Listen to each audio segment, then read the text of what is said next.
Okay, please introduce yourself, sir. Yeah, so hello everyone. My name is Shivaji Chatterjee. I have been part of Blue Yonder for last 6.5 years. Apart from that, I have around 16 years of experience in IT and now in AI/ML and generative AI and agentic AI. Right.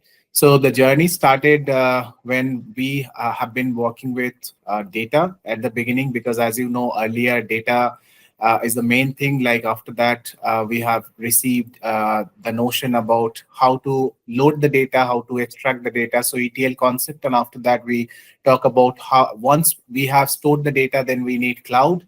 And then once we have the cloud, now we know that we have plenty of data, so we need to apply AI/ML for the insights.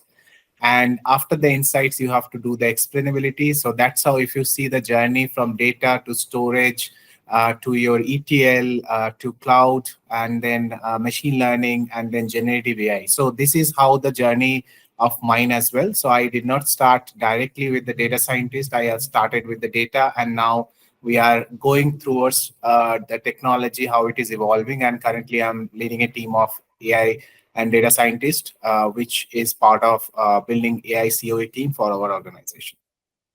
Okay, perfect. When you started data science, right? So, like, what triggered you to come into this? Since you are a part of IT industry, so what triggered you to come into data science industry? Yeah, so one thing I would like to tell you that around 2020, 19 or 2020, I am seeing a difference how we have been discussing in the decision making with our leaders, and also towards our teams. So previously we used to decide things based on our intuition, and suddenly we were actually changing the shift, not only in the industry but also in the company, that we have been suddenly transferring ourselves to the data centric approach, that we will take the decision, but we will always take the decision after checking the data insights. And that's how there are a lot of discussions happening about visibility of the data, even for the operation, team management, your productivity, your customer experience. So we started talking about the data, and then insights out of it. That time still it was not actionable insight. It is more of how we understand how we are performing and how we are doing better for the past data. So it is more of business analytics context.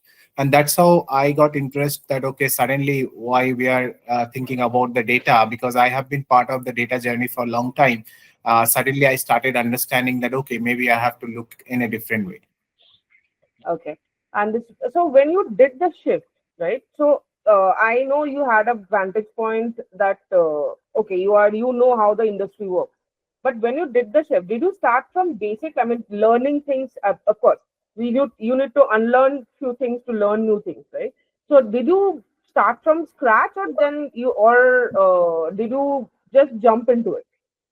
Yeah, so one way, the good part, who are changing from your, I would say that if you have a part of a data base experience or part of a cloud experience, then my suggestion would be that you are in a very good journey, because of the fact that data science without data is of no use, right? So the data science starts with the data. And if you are part of the journey of a data, and also the part of a journey of a cloud, that means you know the basic, because that's how the actual data as is, they say that data is the gold.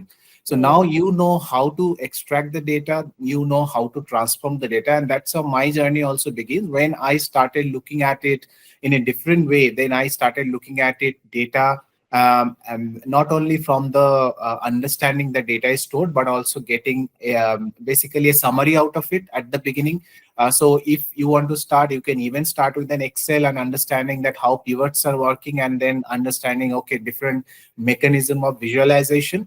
And then probably the start with analytics, because analytics will tell you in your historical data what is there, what is the trend. So I started with that okay, can I actually see my team performance for last 6 months and I can see a trend?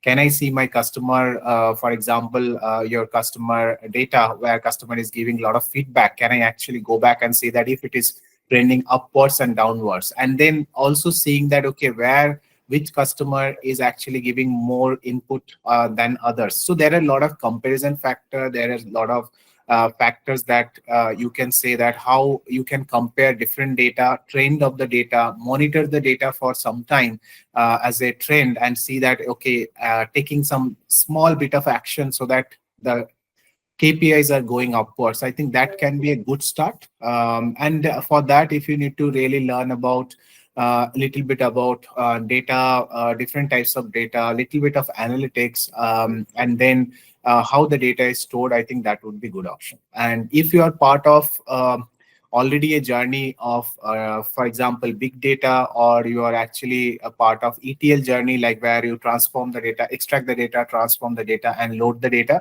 that is also a good place where you know that in your scope a lot of data is passing through your journey, and why don't you actually check about what type of data you are actually dealing with, because we are talking about unstructured, structured data. We are talking about the volume of the data in the data science journey.